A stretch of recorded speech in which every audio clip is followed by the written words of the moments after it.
Excellency, the Most Reverend Archbishop Wensky.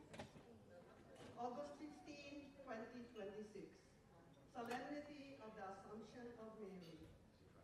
Dear members of the Dinggin Choir, congratulations on your 30th anniversary of praising the Lord as the Filipino choir of the Archdiocese of Miami.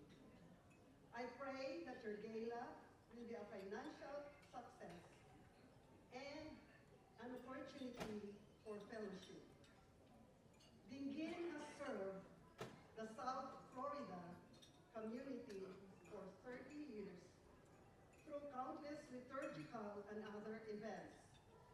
You have sung faithfully every year in all our Simbang Gabi Masses since 1996, particularly on the first and last days.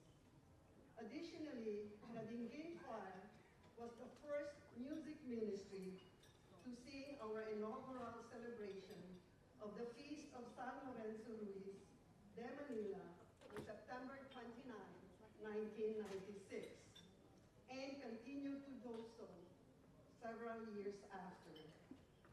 The group was also the first Filipino choir to sing at the Archdiocese Annual Migration Mass. As Archbishop, I am grateful to your ministry. St. Augustine once said, he who prays together, he who prays,